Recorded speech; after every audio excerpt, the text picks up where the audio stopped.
All right. So I wanted to talk about this news story that I saw yesterday. Didn't have a chance to talk about it. I was doing some stuff last night. But we made a video a week ago about the College Football Players Union that was pushing for players to not agree to be in the new EA college football game that's set to come out next year in 2024 because the payout was going to be too low for certain players. Uh, and then yesterday, I saw this article from Front Office Sports that you see here on the screen. Second group raising concerns with the EA college football NIL deal. And this is, I think, a little bit bigger news.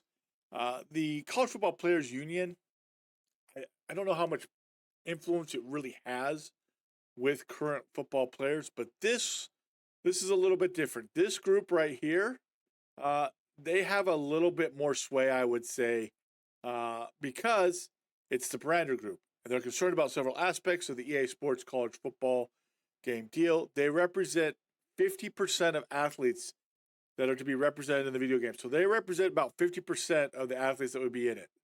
That's a pretty big deal. So if they're saying that they have concerns, we need to pay attention to it. Okay. So let's go ahead and scroll down here. EA College Football, one of the most highly anticipated products of the name, image, and likeness era, is facing yet another hurdle. A second organization has come against the deal EA Sports offers athletes to be represented in the 2024 iteration of the college football video game, the first in a decade. The Brander Group, representing 50% of athletes eligible to be in the EA Sports college football game, is concerned about several aspects of the deal being offered to athletes, CEO Wesley Haynes said in a statement. So, again, this is part of the problem, right? I mentioned it last week. Here we are a week later, a second group is coming out. It appears to be a fraction of maybe what fair market value would be, Haynes elaborated to Front Office Sports. EA Sports and the Brander Group had discussions last year about the possibility of working together. At the time, the Brander Group voiced concerns about the proposal shared, Haynes said. Ultimately, EA did not opt to work with the Brander Group. One Team Partners, another group licensing company, was contracted to help facilitate deals. The team is offering athletes the agreements that Haynes believes did not include an athlete's voice or representation at the negotiating table. EA Sports is offering athletes $500 each and no royalties, On3 reported.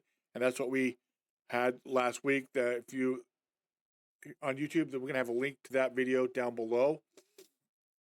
Schools will receive about 10% in royalties, Haynes said, which is similar to what pro teams or leagues receive in these types of deals.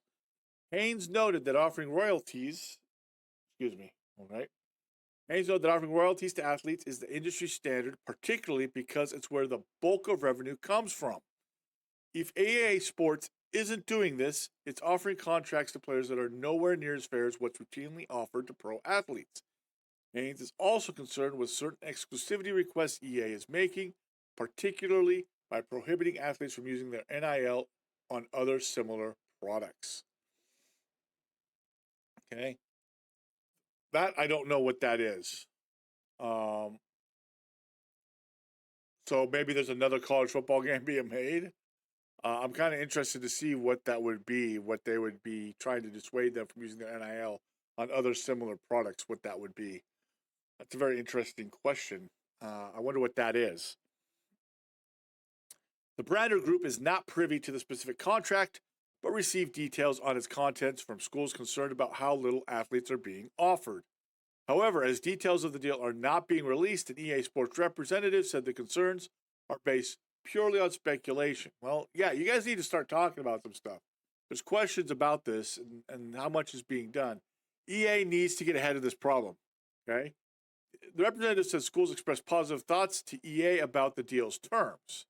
But the Brander Group isn't the only one criticizing the terms, at least based on what's been reported. Last week, an outside college athlete advocacy organization called the College Football Players Association also came out saying athletes are being compensated less than they deserve for participation in the video games. Executive Director Jason Stahl told FOS he would advise athletes to look further into the deal and decide whether deciding to not opt in would be better. The conundrum illustrates the current issue with group licensing deals in college sports. Since there's no formal college athlete union, there's no guarantee that athletes' voices will be at the negotiating table. In the pros, players' unions negotiate these types of deals. So while companies can offer group licensing deals for athletes to opt into, it's up to athletes to decide if those deals are worth it. And as you guys see, this story has been updated with information from an EA Sports representative. Link to the story will be down below in the YouTube and probably in the comments. But I think this is pretty big. When you've got the group that's representing about 50% of the athletes that could be in this game, and they're saying, hey, we have concerns, I think that's something that we need to pay attention to. And I think there's a little bit of misconception. I see a lot of people on Twitter when last week's news break saying, oh, then don't put them in the game, but we'll just put them in the game and we'll use them. We'll make them. That's not how that works, guys. You're still using the image and likeness of them if you put them in the game individually. And that could open up some issues. I would be fascinated. I think a lawyer needs to kind of talk about this. If EA doesn't put them in the game and allows team editing and allows, team builder, which a lot of people really still want. People want to be able to create players. Streamers create a player to keep viewers engaged. Create a team, with team builder. If that's out because of the name, image, and likeness issues, that could really affect the way the game goes. Ultimately, I think it's going to get worked out. I think they need to have a sliding scale, and I think the question about the royalties is how much royalties should each player get. Again, we probably know that the coming college football game will have some type of microtransaction. That's why you're seeing us talk about, hey, we need royalties, right? Not just a flat fee, because money is made a lot of these games, a lot of these sports games, by the microtransactions. All the people that go out and buy the Ultimate Team packs, all those people that go spend money to watch card openings and make videos about it, going, "Wow, look at the card opening!" like that's the greatest thing ever. Yes, I'm mocking a content creator of Madden who really made a video, and in the video he's like, "Wow, that's so fresh!" Like, come on, man, what a joke. But they're making billions of dollars on FIFA and Madden microtransactions. That's why the players and the representatives are saying, get us royalties and we'll talk about it. That's the sticking point. No royalties, I think. If they can figure out a way with royalties, finding out, hey, if you're an athlete that's at the top tier of the sports, like if you're Caleb Williams, why should you pay the same amount as a third string guy at like North Texas?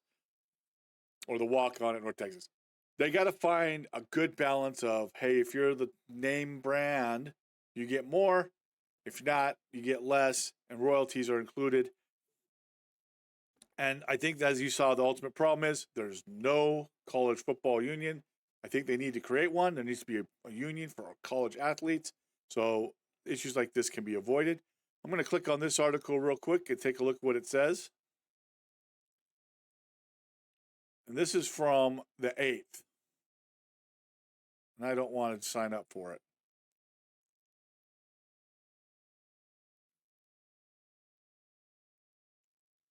Okay, so let's read it. We're going to read this as well. Before the NIL era began, and NCAA officials had said that group licensing, which makes products like sports, video games, and jerseys possible, wouldn't work in college sports because there was no players' union to negotiate them. But third-party licensing negotiating companies like One Team Partners disagreed and began setting up group licensing programs nationwide. But the issue isn't without controversy. The turmoil surrounding the latest high-profile group licensing deal for the EA Sports college football video game suggests that athletes could still be making more than they're currently being offered. They'll have to consider taking what they can get now or try to hold out for a better deal. At least one college athlete advocacy group, the College Football Players Association. So remember, this article was written last week. We now have, this week, the Brander Group. And the Brander Group is mentioned in this article.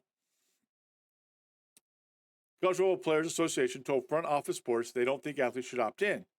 On3 first reported the development. That's from our video last week that we made here on the Beacon Sports Network. The NCAA changed its NIL policy because of the antitrust case called O'Bannon versus NCAA, which sued the governing body for refusing to compensate players for using their likeness in EA previous men's college basketball games. But when the NCAA announced it would allow NIL deals, officials said group licensing and therefore a video game would be impossible. They claimed that athletes couldn't negotiate these types of deals without a union, and since athletes were employees, they couldn't unionize. I think that means to say since they weren't employees, they couldn't unionize. But in the fall of 2021, SVP of licensing for One Team Partners, Malika Underwood, explained to FOS that unions were obsolete. Organizations like hers could negotiate group licensing deals directly with companies and then facilitate a process for athletes to opt in if they want to participate. Here's the problem. We just saw Brander Group saying what One Team Partners has negotiated isn't what should be done. That's the problem. Saying that, the unions are obsolete. Yeah, maybe. That way, athletes don't have to wait for a decision on whether they are employees. Athletes don't like what they're being offered. They can choose not to participate. Their names won't be in the video game, and they won't get a check. EA Sports offers just $500 per athlete from a pot of $5 million through a deal crafted by One Team Partners. For On3, it's significantly lower than what NFL players are paid to participate in Madden. There's a little bit of difference. Team size, number of teams. There's a reason Madden players get more. It's also a better selling game.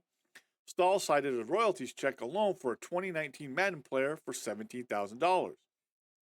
It also does not include royalties, unlike most, if not all, group licensing agreements across the sports landscape. That's talking about the deal that the One Team Partners did. It does not include royalties, okay?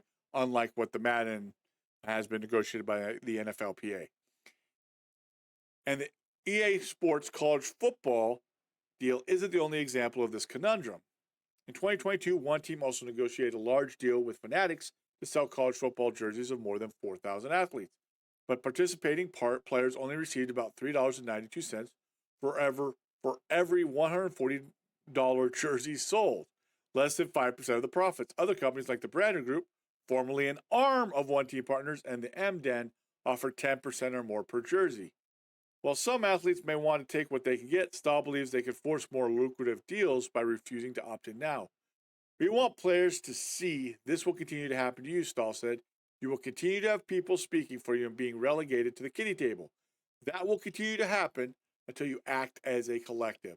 Whether it be the CFBPA or some other entity, a federally recognized college athlete union isn't that pie in the sky.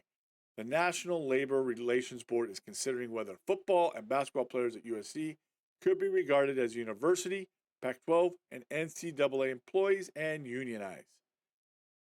The spokesman for One Team Partners did not immediately respond to a request for comment.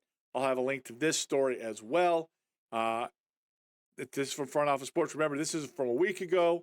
We just read the story here where the second group's come forward, the Brander Group, which was part of One Team Partners. I don't know what this is going to do, what this means for the EA college football game that's supposed to come out next year. We're not hearing a lot about it. But if NIL becomes an issue, I don't know how that's going to affect the game. Again, does it affect being able to make players? Or do they just not get in the game? You can make players and people can make the players and that's it. And then that they don't have to worry about it. Remember, that was part of the issue was everybody knew, like in the last game, who Jameis Winston was, who the starting quarterback for Florida State was. He didn't have his name, but you knew who it was. It had the number, the size, the weight, all his stats. Same with Marcus Mariota. So the question is, can you just not put their name in? But if people make their likeness, you just kind of wash your hands of it. But could you be sued and said, hey, you knowingly put an option for people to put our name and likeness into the game, and you're not compensating us for that? Could they be, sued for that, saying, hey, you allowed this to happen? I don't know. I'm not going to say yes or no. I'm not a lawyer, but I think some people, I think it's an interesting question, and I wouldn't be surprised if someone tried to sue based on that. I think when people say, oh, don't worry about it, we'll just don't put them in and then we'll put them in. It's not that simple. These are questions that are going to get asked. Anyway, if you enjoyed this content, please make sure to leave a like, subscribe. This video will be going up on YouTube, and hope everybody enjoyed that. Thank you very much. We will see you on the next time. Make sure to check out our Cupcake Academy Dynasty that we are doing here on YouTube, putting it up. We're going from 11 overall with numerous recruiting restrictions and trying to build him up into a national champion. You guys have a good day. We'll see you later.